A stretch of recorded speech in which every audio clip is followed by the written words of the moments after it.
Good morning students. या अगोदरच्या प्रेडमध्ये आपण types of system thermodynamic equilibrium पाहिले. यामध्ये टाइप ऑफ सिस्टममध्ये आपण टाइप्स ऑफ प्रोसेसेसमध्ये आपण 4 प्रोसेसेस पाहिल्या होत्या. Isothermal process, isobaric process, isochoric process and adiabatic process. या 4 पाहिल्या होत्या आपण. एक प्रोसेस आपली राहिलेली, दॅट इज रिव्हर्सिबल प्रोसेस. तर आज आपल्याला रिव्हर्सिबल प्रोसेसची स्टडी करायची. So what is reversible process? Simply the word indicate something. हा वर्ड काहीतरी इंडिकेट करतो. रिव्हर्सिबल म्हणजे आपल्याला डायरेक्शन त्याचं चेंज करता आलं पाहिजे. कन्सिडर करा, आपण एक कंटेनर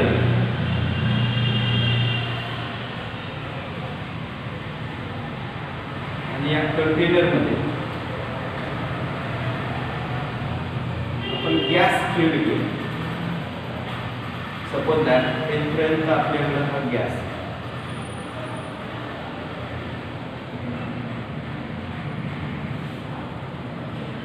एक कंटेनर घेतला आपण. त्या कंटेनरमध्ये आपण गॅस फिल केला. तर त्या गॅसला डेफिनेटली प्रेशर, गॅसचं जे प्रेशर आहे ते प्रेशर ऑफ द गॅस त्या सिस्टमला अपवर्ड मूव्ह करतो. एक कंटेनर घेतला आपण, त्याच्यामध्ये गॅस इनक्लोज केला. गॅस इनक्लोज करण्यासाठी आपण एक पिस्टनचा यूज केला. The piston is rigid and movable and a frictionless piston. एका रिजिड मुव्हेबल फ्रिक्शनलेस पिस्टनचा यूज करून आपण एका कंटेनरमध्ये गॅस इनक्लोज केला. आता ध्यानात ठेवा, गॅसचं जे प्रेशर आहे ते प्रेशर त्या पिस्टनला अपवर्ड मूव्ह करण्याचा प्रयत्न करतो. त्याच वेळेस हे जे ॲटमॉस्फिअर, ॲटमॉस्फिअरमध्येही भरपूर एअर वगैरे आहे, त्यालाही प्रेशर आहे, ज्याला आपण एक्सटर्नल प्रेशर म्हणतो. PEX, external pressure, that is the pressure of the atmosphere. ते एक्सटर्नल प्रेशर जे आहे ते त्या पिस्टनला डाऊनवर्ड मूव्ह करण्याचा प्रयत्न करतो. म्हणजे 2 प्रेशर्स आहेत या ठिकाणी. आपण एका कंटेनरमध्ये गॅस इनक्लोज केला, त्या गॅसचं जे प्रेशर आहे ते प्रेशर त्या मुव्हेबल फ्रिक्शनलेस पिस्टनला वरही अपवर्ड डायरेक्शनला मूव्ह करण्याचा प्रयत्न करतो. त्याच वेळेस जे एक्सटर्नल प्रेशर आहे, ॲटमॉस्फेरिक प्रेशर, ते त्या पिस्टनला डाऊनवर्ड मूव्ह करण्याचा प्रयत्न करतो. So there are 2 types of forces. एक the force due to the pressure of the gas आणि दुसरा the force of the external pressure. आणि एक्सटर्नल प्रेशर आणि प्रेशर ऑफ द गॅस दोन्ही त्या गॅसच्या त्या पिस्टनवरती ॲक्ट व्हायला. So the area of the piston and the pressure, या दोन्हीचा जो प्रेशर आणि एरियाचा प्रोडक्ट भेटेल त्यालाच आपण फोर्स म्हणतो.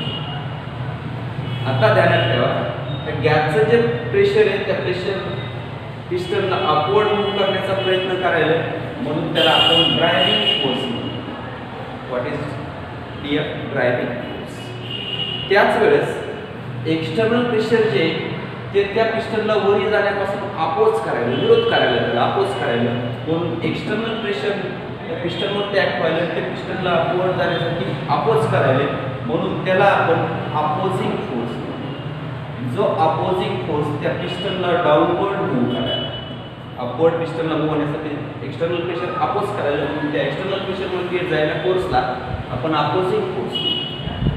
आता कंडिशन हा सिम्पली, जर दोन्हीचा मॅग्निट्यूड सेम असेल, प्रेशर ऑफ द गॅस आणि एक्सटर्नल प्रेशर दोन्ही इक्वल असतील, म्हणजे कंडिशन काय आपल्याकडं, एक P is equal to PEX.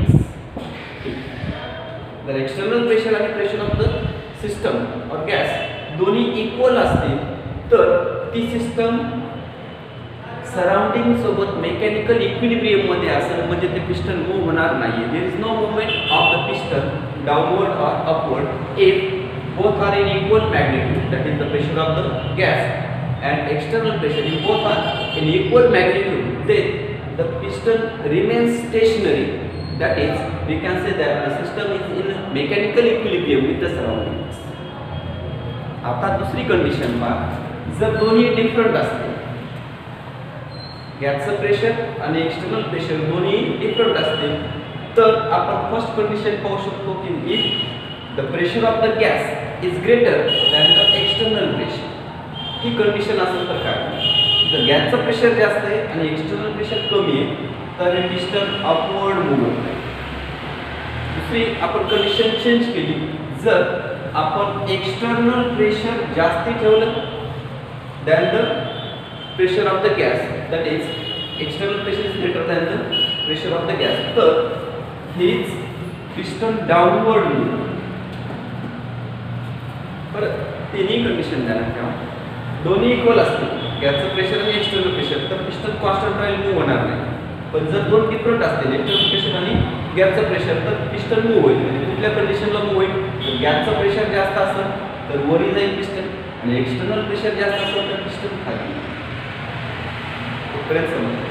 आता ज्याला रिव्हर्सिबल प्रोसेस, जर आपण या दोन्हीचा डिफरन्स ड्रायव्हिंग फोर्स आणि opposing force, driving force due to the pressure of the gas आणि opposing force due to the external pressure, या दोन्हीतला जो डिफरन्स आहे तो डिफरन्स आपण व्हेरी व्हेरी स्मॉल ठेवू, that is infinitesimal. Very small, that is infinitesimal ठेवला, हा वर्ड ध्यानात ठेवायचा, इन्फिनिटेसिमल.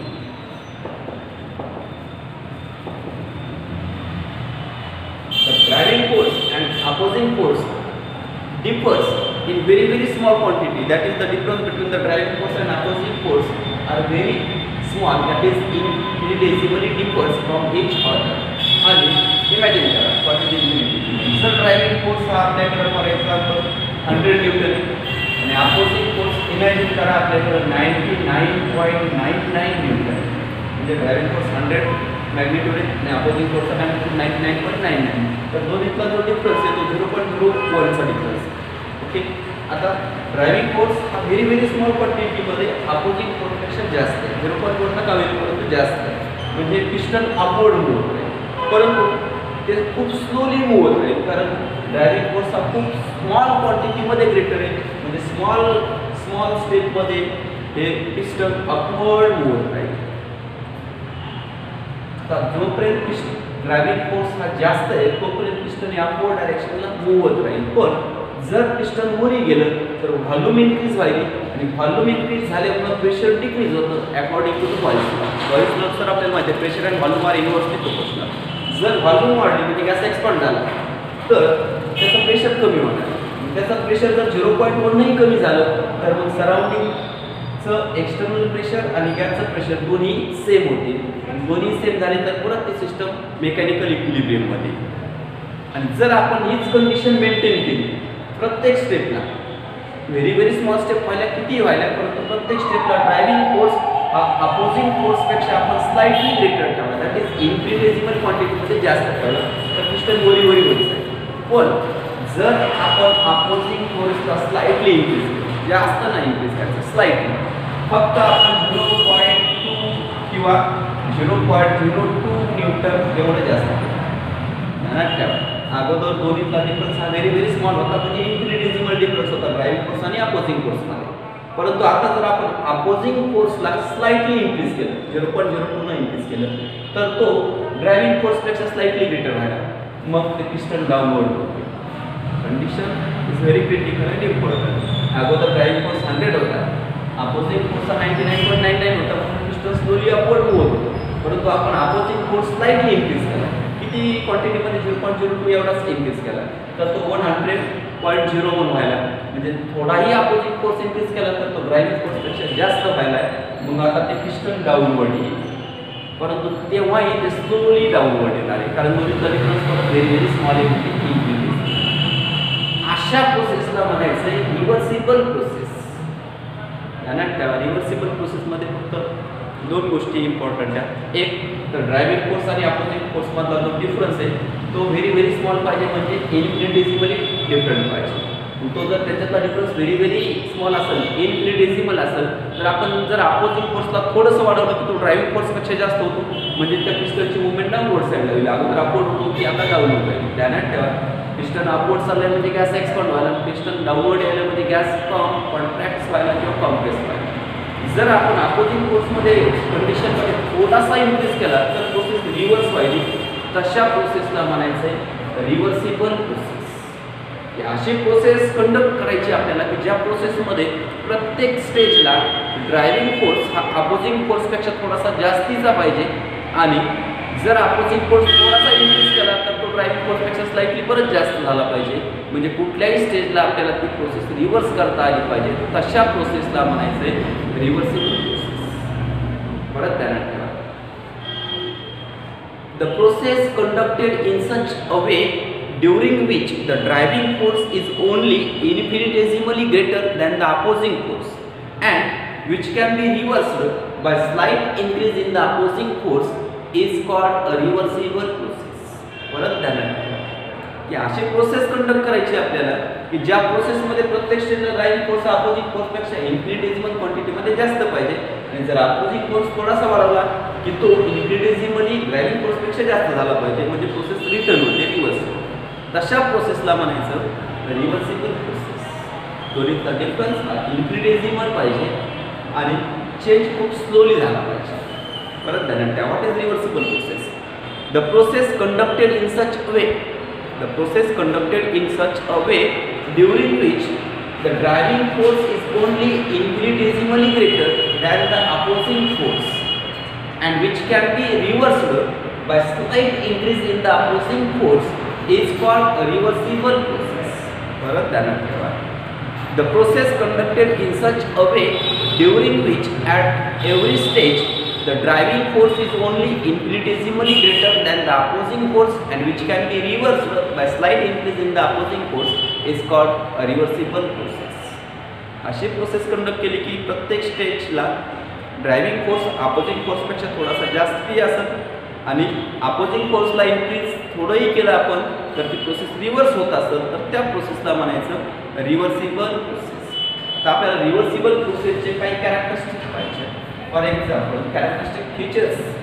पहिलं फीचर आहे रिव्हर्सिबल प्रोसेसचं की ड्रायव्हिंग फोर्स आणि अपोजिंग फोर्स दोन्हीतला जो डिफरन्स आहे तो इन्फिनिटेसिमल पाहिजे. That is the driving force and opposing force are different in very small quantities, that is in infinitesimal amount. दुसरा फीचर्स ध्यानात ठेवा रिव्हर्सिबल प्रोसेसचं.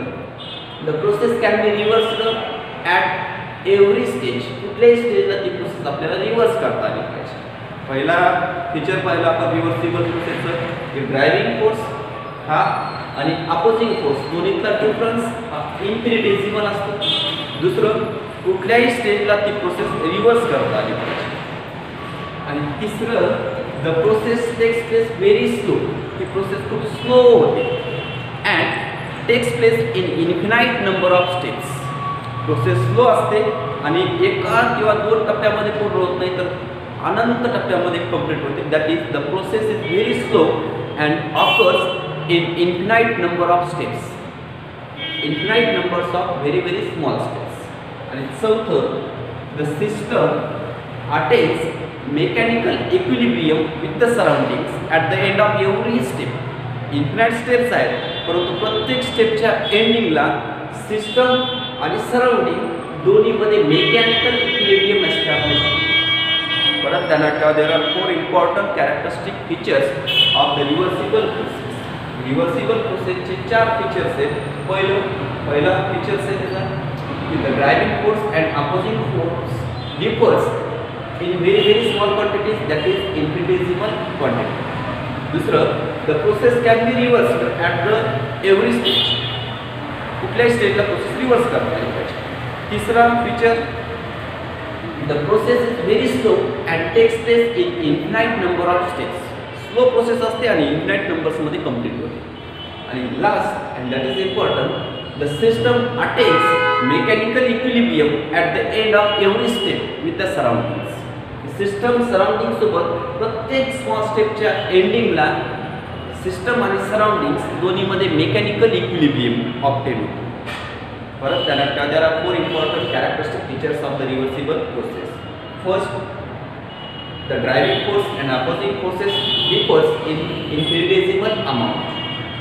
दुसरं the process can be reversed at the end of every stage or the process can be reversed during any stage. Third, the process takes place very slow and in number of steps, that is infinite number of steps. And fourth, the system attains mechanical equilibrium with the surroundings at the end of every small step. So there are four important characteristic features of the reversible process. परत ध्यानात ठेवा, what is reversible process? की अशी process conduct केली की ज्या प्रोसेसमध्ये driving force हा अपोजिंग फोर्सपेक्षा इन्फिनिटेसिमली ग्रेटर असतो आणि अपोजिंग फोर्स थोडासा इन्क्रीज केला तर ती प्रोसेस रिव्हर्स होते. तशा प्रोसेसला म्हणायचं reversible process. Okay, remaining part of the chapter we will continue in next lecture.